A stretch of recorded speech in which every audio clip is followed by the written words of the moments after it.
you say is the biggest misconception about sex? It's still the clitoris. It's still how women orgasm. Yeah. It's still that. It's frustrating to me because I actually recently did a live podcast, and this woman stood up and she said, I've only had 2 orgasms. What am I doing wrong? And everybody was like, oh, there's like all this sounds from the crowd. And then you start to investigate and you talk to her. It's like, no, she orgasms all the time from masturbation. She orgasms frequently from oral sex. She's talking about penetrative sex. And so you discount all your other orgasms, and this is the only one that counts. And newsflash, hon, that penetrative orgasm was likely a clitoral orgasm. It's just a matter of how you were stimulating your clitoris in a different way. I mean, majority of sex researchers now will tell you that it depends on how high up the glands of your clitoris, the head, which as we know, the clitoris is shaped like a wishbone. So all you see on the outside is just the tip right here, but there's this whole network underneath it. But some people, their glands is close enough to their vaginal opening where when you're having sex, there's enough friction to pull at the clitoris. So you're still getting a clitoral orgasm, but you're getting it through penetration. Or for some people, it's the legs of the clitoris might be a little bit more fluffy, or there could be a Skene's gland component. But by and large, the vaginal canal has as much nerve endings as the roof of your mouth. So if you just took your tongue to the roof of your mouth right now, like, are you orgasming from that? Right? It's back of your hand. So I think it's just important to note that women are just like always seeking, and it's not a bad thing. I think it's beautiful to open up your pleasure potential the same way that you should be open to a nipple-gasm or a back of the knee-gasm or a sleep-gasm or a touchless-gasm. Like, there's many different ways that, I mean, as we know, our brain is our biggest sex organ. So there's many different ways in which you could experience a sudden euphoric release of tension. But putting all the pressure and emphasis on the vagina, when that is 1/3 of women's reliable way for achieving orgasm without direct outer clitoral stimulation, is just a little bit nutty to me. Why do you think there's so much emphasis on that? Wouldn't it be great if exactly what I liked is exactly what you liked? Like, I think that'd be amazing. Awesome. Yeah, I'm a dude. I have sex exactly how I want to have sex, what gets me off, and it's perfectly in line with what you need as well. And it starts when I'm hard and it ends when I'm flaccid, and in between there, both people got satisfied. Sounds like a pretty good package deal. And a woman who can satisfy that formula seems like a good lover. So you think it's a very male-centric view? Yeah, I do. I do. While also not discounting the fact that there are 1/3 of women who that is their truth. And there are many people who do. But what I love to tell people is there is no way of us measuring fMRI scans to determine if your clitoral orgasm, my nipple orgasm, and your vaginal without clitoral stimulation orgasm is better than both of ours, right? So this idea that there is like a superior orgasm, there's just been no study or proof of that. So rather than amplifying this as like the holy grail that if we could just get to this, we're actually finally having sex, just celebrate the pleasure that you're actually having. Just like men do, because I don't hear none of them crying about their prostate orgasms, their lack of nipple-gasms. They don't. They address the fact that they have like a primary sex organ, which analogous to that is a clitoris, that functions well, that feels pleasurable for them, for most of them, some, not all. And that's the end of the story. Everything else is a bonus. I just wish that we approached it that way too. So you tweeted out February 11th, and I quote,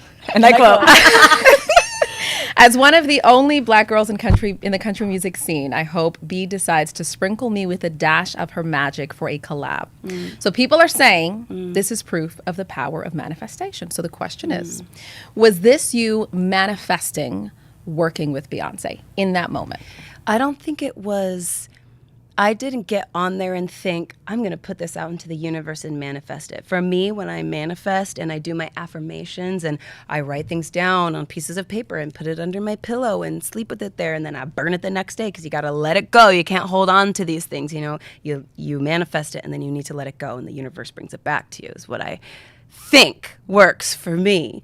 I don't share my manifestations or things that the things that I want. I don't talk about those things. So then do you share the things that you already have? No. So then... I mean, I think you can see those things. But with that, I genuinely was like, closed mouths don't get fed. Okay. And I knew with her dropping those 2 songs, I just knew that, and Twitter, you know Twitter, I knew that it would catch, and that was going to be my best shot at getting her attention. So girl, you're really telling me in that moment, there was no communication back and forth actively about you being on this album? At that moment when I tweeted, X'd that, that was in full hope that she would see me and include me. And I didn't know, I didn't think it might, sure, the album, sure, you know, but I was just hoping it'd be like, maybe after, maybe a remix, you know, all of that stuff. You know what's interesting? You say that, and it reminds me of a tweet that I saw in response to that. You probably know which one I'm talking about, where someone said, girl, she already did this album. Oh, so many people said that.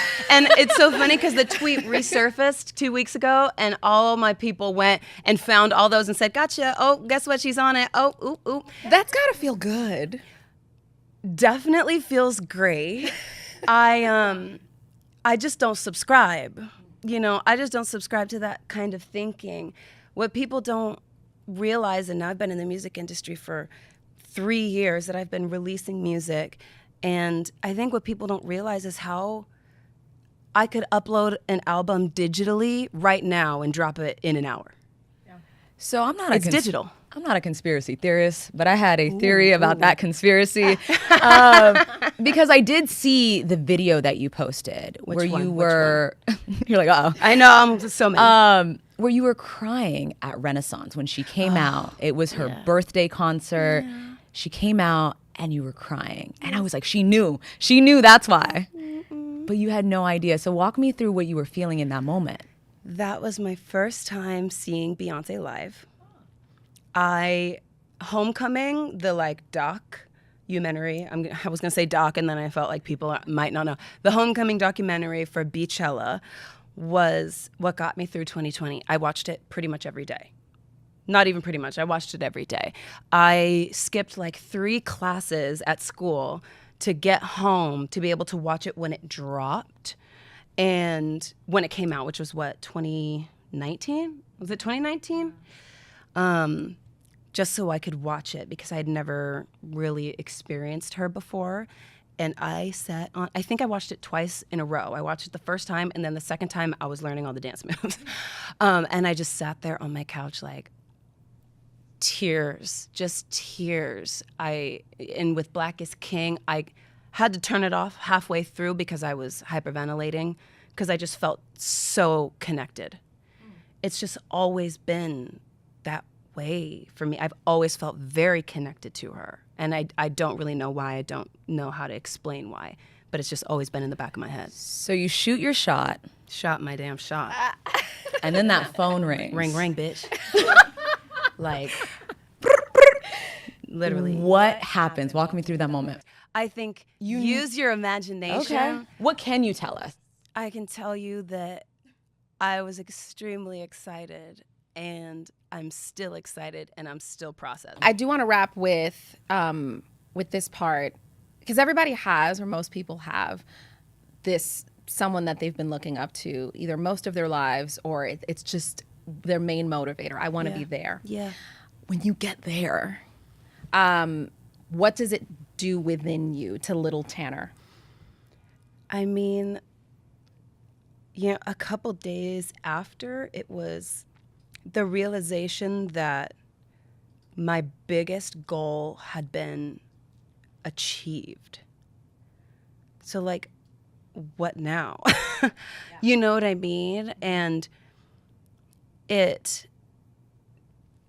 I'm still a really young artist. I haven't been doing this for very long. Like I said, I've only been releasing music since the summer of 2021. 3 years, almost 3 years. In June, it'll be 3 years exactly.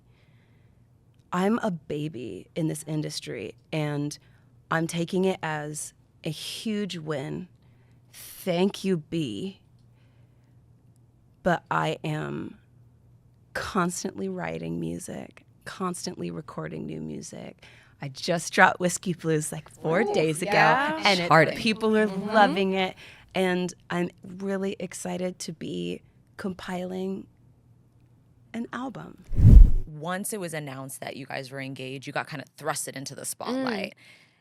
Was that overwhelming to you? Super overwhelming. I was like, I've never seen a picture of the back of my head like that. Like, I was like, stop showing me all these different sides of myself. It's making me really sort of like, analyze and nitpick things. And I was like, oh gosh. And it was a huge like moment of, I'm like, can I even do this? I don't know, because I was met with so much kind of judgment and criticism that I wasn't like, I grew up in a very supportive community of friends and people, and I was just like, well, I didn't realize so many people were so angry that this guy got married. Like, were they trying to pick you apart? 100%. Lord. Yeah. And it felt a little bit like bullying at first. I mean, Idris at one point was like, just stop reading it. Like, just don't even look. Because I was like, I remember there was even at one point that BET posted something that was quite mean. And like, historically, I looked up to BET and was like, oh my gosh, yes, they champion Black people and Black lifestyle. And I mean, I love them now. But I remember thinking, wow, even my own people are picking me apart, and let alone the Somali community. And it made me want to just recoil. And I think my mom was just like, are you kidding? Like, you have a platform. You need to use that platform. Go out there and use your voice. Don't care what anyone says and don't be shy. And I was like, she's right. And that helped me kind of build my confidence to be who I am. And I've also had an amazing, like, past 7 years of traveling, and there's something very humbling about being in places of need in the rural communities that I visit on my philanthropic ventures that reminds you that we're living very first-class problems and that we're very privileged. Yeah. And I am so privileged. And I think to remember to use that privilege to speak out and speak up and hold my space in a way that matters. So, I've definitely evolved, but it was hard at first. And I think now that same community has kind of galvanized in a way where I call them my sister wives. And it's been like a journey. And like, I'll hear that sometimes. I'll be like, oh yeah, we weren't sure about you at first, or we didn't like you at first, but now we love you. And I'm like, well, thanks. Right. For accepting me. But it was when I tried to stop getting their acceptance. You know what I mean? Is the moment that I wasn't trying is when people were like, oh, okay, like you need to live for yourself. You need to make yourself happy first. That's what matters. And people will see your journey and your light and shine, and they'll come along with you. Yeah. And people, I mean, it just says a lot about your personality, the fact that you were able to embrace that, like, sister wives. That when that came out, when you said that, it was like, oh, she's a girl's girl. And I mean, I told you when you first walked in, I was like, you are a girl's girl. You've always been supportive. That's how, like, we met. And I was just like, I feel like people are starting to see the real you, and and that's what they're drawn to. And they're like, you can't hate you. Like, you know what I mean? I'm also Canadian. There you We're go. very friendly people. There you go. But no, I do love the sister wives. Like, I noticed it at one point that people would be like, yes, I love you and our husband. And I'm like, what? And I realized, like, oh my gosh, there's actually quite a large group of these people who are in my marriage. Yeah. But it just also makes me feel like the most confident woman in the room, that I can joke around like that and like, and embrace that and have a sense of humor about it, because he's an attractive man, and and he's got a community of fans who are diehard and will, chase after him, but I can be a part of that with him. And that to me is like so fun that his fans have accepted me. Yeah. I love that you share that your mom was like, go for it, do it, like, don't back down, because I feel like you're just the right amount of private, right? Like, you do share, and he does have a large fan base, and you guys have large fan bases, but you're also guarded. Like, you're not sharing everything. You do protect your family. How do you strike that balance? Yeah, and it is a balance. And I have to remember, I mean, even outlets like, the one in forums like the one that we're using now, I always want to keep a sense of privacy for him and my family. And I have to remember, and I did actually have some hard lessons early on where I would be speaking to someone, and then, a reporter or someone would spin that into something, and I had no idea. And he's like, oh, you didn't realize you were speaking to a reporter? I'm like, I genuinely did not know. Yeah. And I had to put some guards up and some rails up, because you do have to protect your peace in a way. And we try to share as much as we can, because I think people also want to see Black love and real love. And we want to show that. And he is really private, and I try my hardest to respect that. And I also kind of love it, because it feels like some things should be our own, Yeah. Most Africans are entrepreneurial by nature. And I remembered like working in corporate America for 5 seconds. And this is how God knew I was never going to be in corporate America. Because there are rules. Y'all know there are rules. Yeah. So one day I showed up, and I'm like fresh out of college. One day I show up with a red wig, because I'm in my 20s. Girl. And then I thought a red blouse, red shoes, red bottom. Oh, it got worse. Guess what? It got worse. Red wig one day that was like shoulder length. On Wednesday, because no one told me the rules. No one was like, oh, you gotta give lay whites like the weekend. You know what I'm saying? You gotta like you can't throw it all at them like on a Wednesday, switch it up. Like they just saw you yesterday at 5.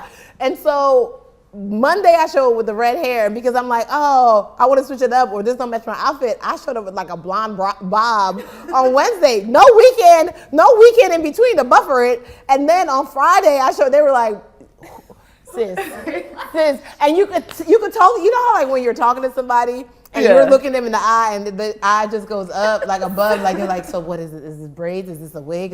What is this? And I remember just being like, oh, I don't like this. Like whatever this is, it's gonna be a problem because if it's a problem for them, it's definitely gonna be a problem for me. Did they pull you aside or they just made you uncomfortable? I'm not one to be censored. Like why? Yeah. Like, am I doing the job? Like, cause I'm like, focus on the focus. Am I doing the job or not? Like. But again, I didn't know Hollywood was a thing. Yeah. So literally getting on that bus to New York was me being like, I don't know what's out here. A little bit before that, there's when you told your parents. Oh, yeah. The timeline you set for yourself, yes. which is really key. Yes. But what was the reaction from your parents? You have a script that we can sell.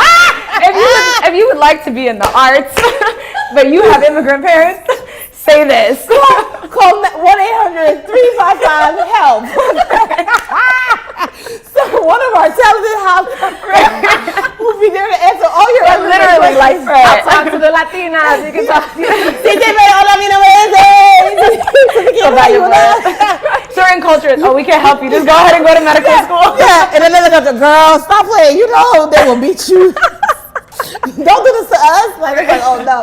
So yes, so here's what made me actually bite the bullet. Because I was doing double dutching around, telling them I was coming home and being like, anybody want to eat something I prepared? I don't cook. I was like, I'm gonna poison the whole family. I was like, I don't know what this is, but I'll wash the dishes. You know, like every immigrant kid hates washing the dishes because we've never heard of a dishwasher. But it was like, no, I'll wash it. No, put more dishes in the sink as I'm washing. I love it when you do that. No, this is fine. Like I was doing everything that I was like, okay, I just need to get them to like love me and see how good I am so that when I tell them, like, it'll be fine. No, girl. So my cousin at the time, she pulled me to the side and she was like, Yvonne, they're not going to be happy unless you say, A, I'm going to medical school, or B, I am marrying a doctor tomorrow. So if one of those two things is not happening, you have to just be 1,000. At the end of the day, it is your life. You've done what they've wanted you to do. You've given them 2 degrees. And so tell the truth. And I was like, it's so funny when a breakup sent me to therapy, and I'll never forget one of the reasons was like I was feeling like he was so attached to like what his dad thought. And the therapist said, do you think that just because you did what you did, it's easy for other people to? And I was like, I mean, when you know that the outcome is that you win, like, I don't understand. He was like, yeah, no, some people like their families and it's hard. And I was like, wait, what? like, cause I was just like, I love my family, but like, if I'd have listened to them, we wouldn't be here. So like, 1 + 1 is 2. Like, yeah, it's gonna be hard, and then they gonna realize. And it's kind of like you hear the stories of like my parents didn't like my husband, and then we had a kid, and then now he's the favorite son-in-law. It's like, yeah, they don't know. Like it's all temporary. Yeah. And in my mind, I'm just like, they're only going based on like their anger or this feeling in this moment, but like give it time. And so now comes the day I have to tell my parents like, BT Dubs, I'm moving to New York. And I'll never forget, it was like, normally like my dad would travel like back and forth. So it's like, okay, hard decisions were like with my mom. But this time they were both there. And I was like, okay. And it was the kitchen. I had a vivid memory. I came down from the staircase, they're in the kitchen, and I had my bags like packed because I'm on my way to the train.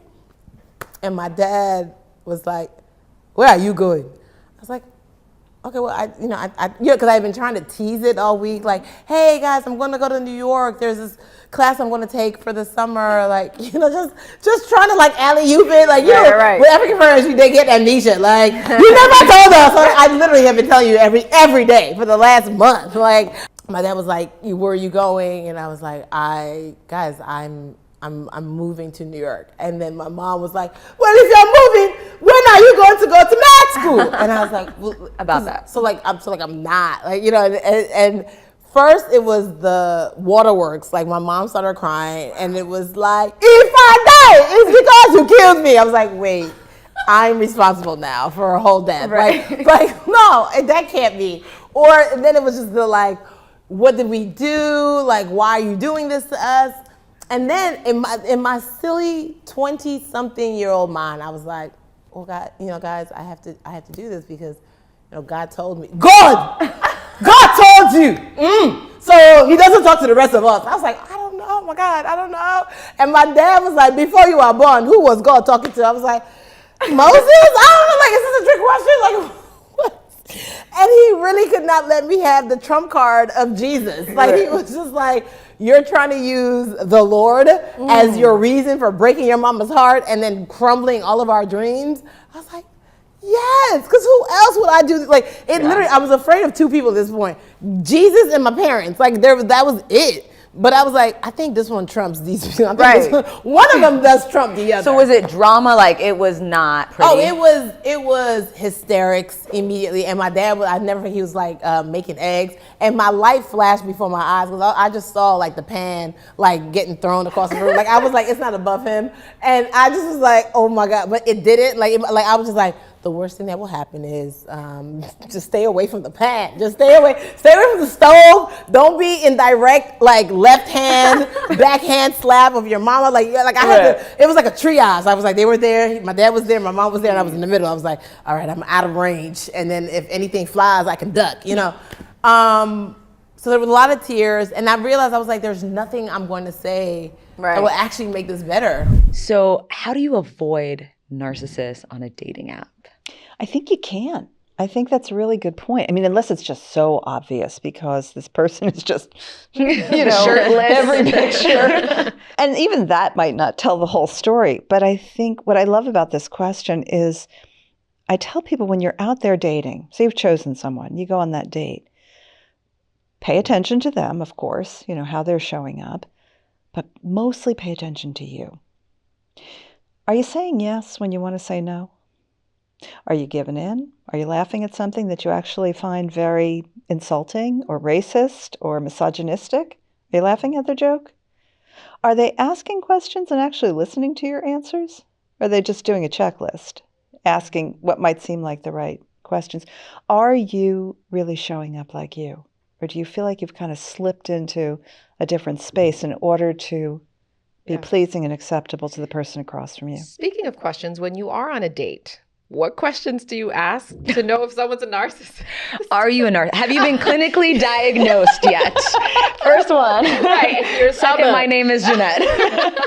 We're laughing about it, but I think I would say, especially to some of my clients who've just been through it way too many times, they can say, look, I've been through this way too many times. And this is going to sound like a really crazy thing to say on a first date with you, but I'm sort of screening for narcissism. I don't want another one in my life.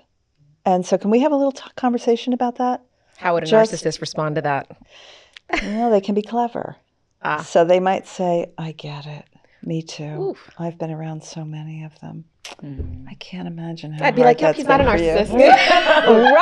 Right? Sounds empathic. Is there something about that person that keeps attracting narcissists? Well, look, they can be very charming. They can carry a lot of allure for us. Many of them are successful and autonomous and independent and ready to solve your problems and make your life wonderful. Great. Yeah, it sounds great, right? Sign me up. They can be irresistible in that regard. But the thing that will happen over time, even when they seem to be able to show up with a kind of empathy for you in that conversation about narcissism, is they won't be able to sustain it. They'll get annoyed, they'll get bored, they'll get irritated, they'll want to change the subject. They may not even call you again.